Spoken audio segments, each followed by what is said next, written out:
नमस्कार आप सभी को। आज हम लोग इस वीडियो में जानेंगे पृथ्वी के बारे में, पृथ्वी की आंतरिक संरचना और पृथ्वी की बाहरी संरचना के बारे में जानते हैं। और इससे पहले भी हम लोग यह जानते हैं कि पृथ्वी हमारे सौर मंडल या सौर परिवार का तीसरा ग्रह है जिस पे जीवन क्या है, संभव है। क्यों?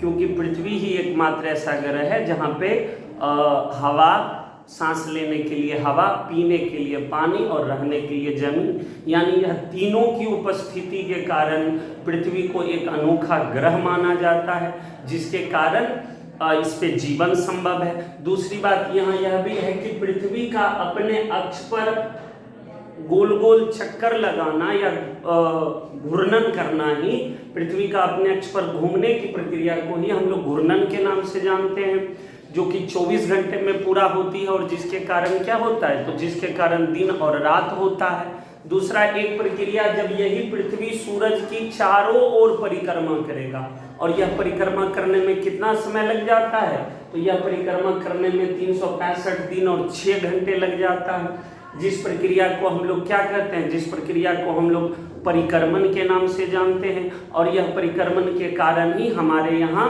मौसम का बदलाव होता है, ठंडा, गर्मी, जाड़ा और बारिश आता है। तो आज हम लोग चर्चा करने के लिए जा रहे हैं किसके बारे में, तो आज हम लोग चर्चा करने के लिए जा रहे हैं पृथ्वी की बाहरी भाग और पृथ्वी के आंतरिक भाग के बारे में जानकारी लेंगे।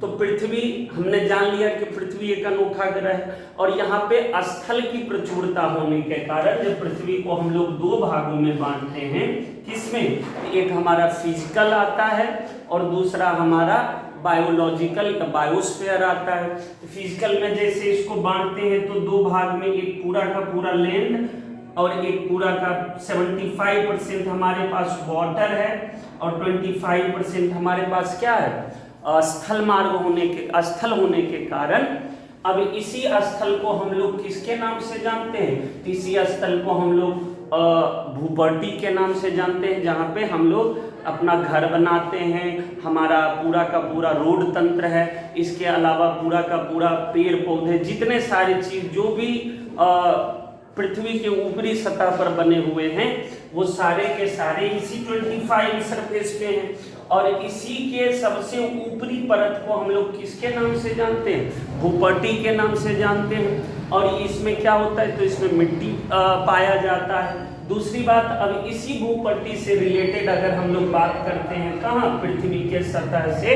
तो पृथ्वी के सतह पे यहाँ 2 चीज ध्यान देने वाली बात है कि पृथ्वी के सतह से जैसे ही हम लोग बाहर यानी ऊपर की ओर उठते जाएंगे, तापमान कमता जाएगा। लेकिन पृथ्वी के अगर अंदर आने का, अगर हम लोग कोर के तरफ नीचे जाने का प्रयास करेंगे तो तापमान क्या होगा, बढ़ेगा। तो पृथ्वी के सतह से 20 किलोमीटर ऊपर तक की हाइट को हम लोग ट्रोपोस्फेयर यानी क्षोभ मंडल के नाम से जानते हैं, जहाँ पे हमारा क्या होता है, बादल बनता है।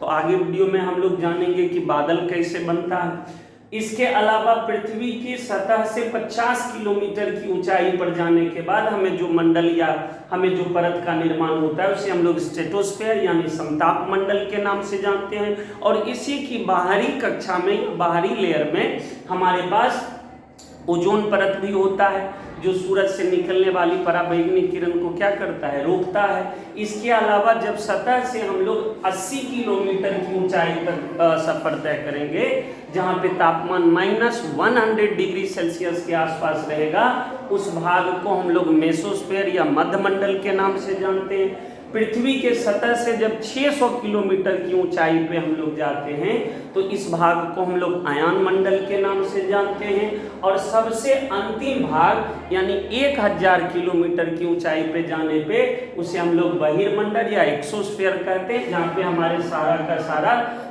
सैटेलाइट बसाया गया। इसके अलावा अब पृथ्वी की अगर हम लोग आंतरिक संरचना की बात करें, ये हमारी बाहरी संरचना थी। अब यदि हम आंतरिक संरचना की बात करें तो पृथ्वी को 3 भागों में बांटा गया है। फिर एक क्रस्ट के बारे में हम लोगों ने जान लिया।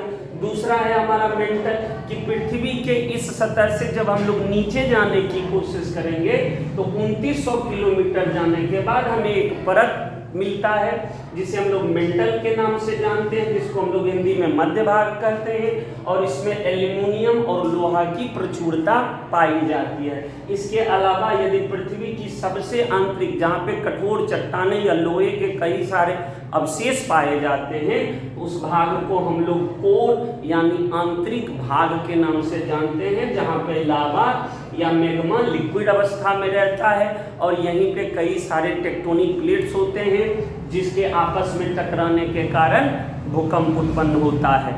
तो आशा करता हूँ कि आपको हमारा वीडियो पसंद आ रहा हो। धन्यवाद।